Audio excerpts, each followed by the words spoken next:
Class 12th, subject physics, 12th chapter, electromagnetic induction. From this chapter, already we have studied the induction of the EMF due to translational motion of a conductor. Now, second point that we will to study, and that is the motional EMF in a rotating bar. So instead of a sliding bar, let us consider a rotating bar. A rotating bar is different in nature from a sliding bar. Now let us consider a small segment dr of this bar at a distance equal to r,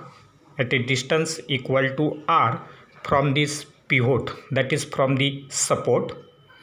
Then it is the short length dr of the conductor which is moving with velocity phi in the magnetic field B. So these circles with plus sign represent the magnetic field B and has induced EMF generated in it. So EMF will be induced, it will be generated in this rod. Now by considering all such segments as the source of EMF, we can find EMF due to the bar. As all these segments are in series, so if you consider these segments like dr, so all these segments along the length of this bar will be in series, and therefore the EMF of all these segments will be added in order to find the total EMF. Now the induced EMF dE in the small segment of length dr will be given as dE equal to B phi dr.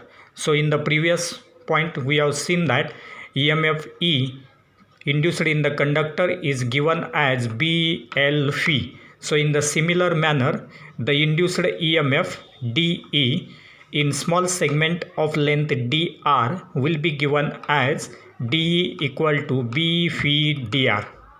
Therefore, the total EMF in the rod of length L will be equal to the sum of the individual EMFs of all these segments, and therefore it can be obtained by integrating this dE, and therefore total induced EMF E will be equal to integration dE, that will be equal to integration B phi dr. B is constant. Now phi will be replaced by omega r, since we know that in case of circular motion phi is equal to omega r, and therefore we can write integration from 0 to L. These are the limiting values of length of that bar, B omega r dr. But B and omega both are constant, therefore taken out of integration, and therefore we can write E equal to B omega integration 0 to L r dr. But integration r dr is r square by 2, and therefore we will get B omega into r square by 2 from 0 to L. Now putting these limiting values of r, we can write E equal to B omega L square by 2.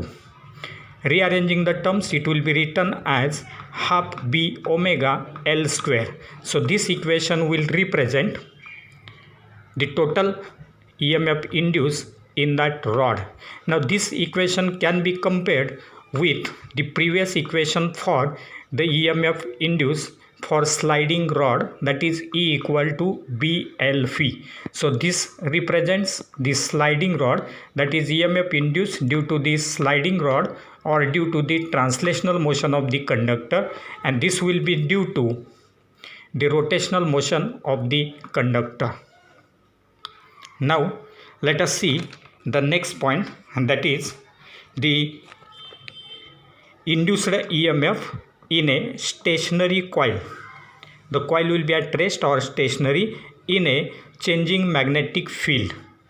The magnetic field will change and that coil will be at rest or stationary, and therefore in order to explain this, let us consider the magnet coil system, in which we will consider a permanent bar magnet which is mounted on an arc of a semicircle of radius equal to 50 centimeter. So this is the semicircular arc. On this semicircular arc there will be a coil and the magnet will be placed. Its radius will be equal to 50 centimeter. So here it will be pivoted. So pivot is here. These two, M1 and M2, will represent two masses there.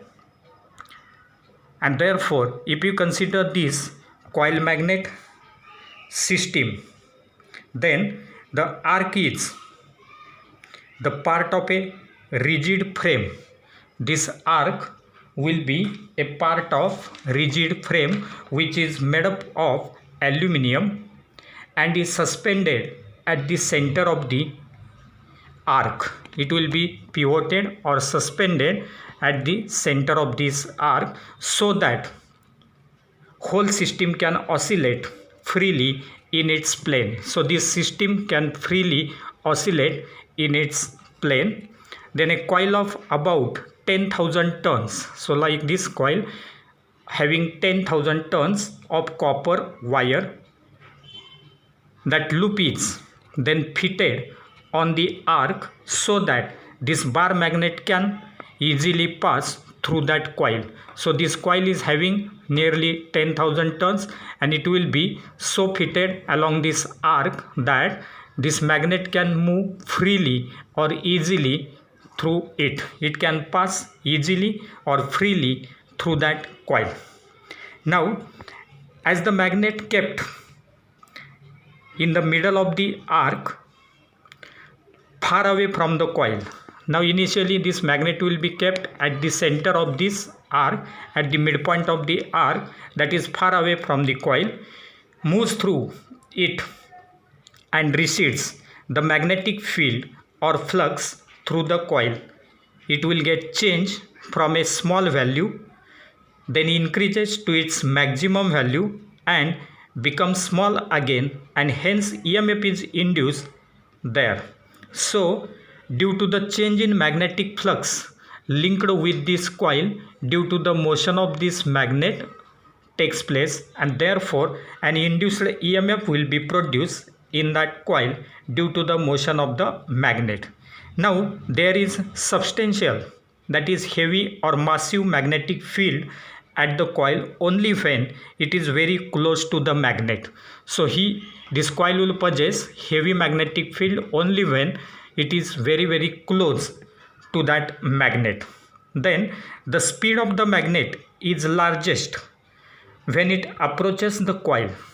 The speed of the magnet will be large when it is approaching the coil, and thus the magnetic field changes quite slowly with time when the magnet is far away and changes rapidly when it approaches the coil. Now to measure the induced EMF, in order to measure the induced EMF, let us consider this second diagram in which we will consider a capacitor C. So C is the capacitor, then the diode D. So this will be the diode D, which are connected across the coil having inductance L, and therefore the induced EMF in the coil is used for charging a capacitor C through the diode D. Then the voltage developed across, that is EMF developed across the capacitor, is measured with the help of this voltmeter. Then the capacitor may not get charged up to peak value in a single swing, as the time constant, that is RC, may be larger than the time during which the EMF in the coil is generated. Then the variation of magnetic field with time as well as the variation of EMF with time is as shown. And therefore, in this case, the magnetic field B or the magnetic flux phi will be plotted along y-axis and its time along x-axis. At that time, the nature of the graph is as shown. So this C and D will represent the peak values. Similarly, instead of that, if we plot the graph of EMF against time, then the nature of the graph is as shown. So E0 and minus E0 will represent the peak values of EMFs. So here peak value at time t1 is minus E0, for time t2 it is plus E0. So these peaks will be the graph, it will be the graph of EMF against time. So nature of the graph is as shown. For magnetic field or magnetic flux against time, nearly square type nature of the graph we will get, that will be the pulse. And similarly, in case of EMF against time, we will get here the peak values as shown or peaks as shown. Now the induced EMF will be given as, the induced EMF in this circuit will be given as magnitude of E equal to magnitude of d phi by dt, that is rate of change of magnetic flux with respect to time. Rearranging the terms, we can write it as d phi by d theta, its magnitude, into magnitude of d theta upon dt. So here there will be angle theta, that will be the angle made between these two lines, and therefore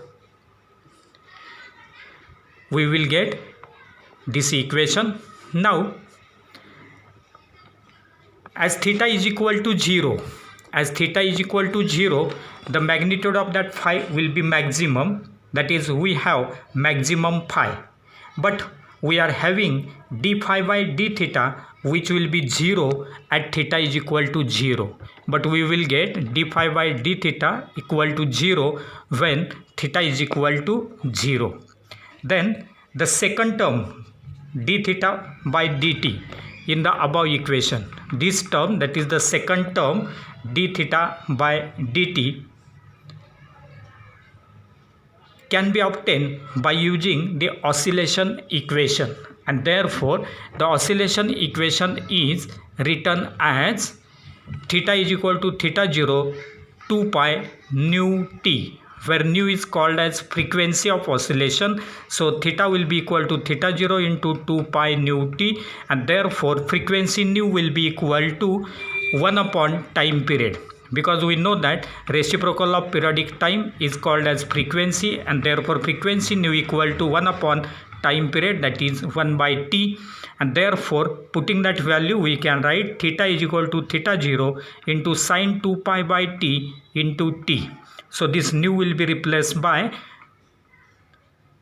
1 by t, and therefore we will get the equation theta equal to theta 0 sine 2 pi by t into t. Therefore differentiating this equation with respect to time, we will get d theta by dt equal to, now to differentiate this theta 0 will be the peak value of oscillation, that will be constant. Similarly, in this case 2 pi by t will be again constant, and therefore differentiation of sine is nothing but cos, and so theta 0 into differentiation of this will be equal to 2 pi upon t, that is constant factor, into derivative of sine is cos 2 pi by t. So that rearranging the terms, it will be written as 2 pi theta 0 upon t into cos 2 pi by t, 2 pi theta 0 by t into cos 2 pi by t, and therefore the peak induced EMF will be given as, that is E0. The peak induced EMF E0 will be given as, from this equation, as it is written for E, we can write for E0 magnitude of E0 equal to magnitude of d phi by dt maximum, d phi by dt maximum equal to d phi by d theta maximum, d phi by d theta maximum into 2 pi theta 0 upon t, 2 pi theta 0 upon t. So 2 pi theta 0 upon t will remain as it is, and value of this d phi by d theta is maximum, and therefore this equation will represent the peak induced EMF, that is maximum induced EMF.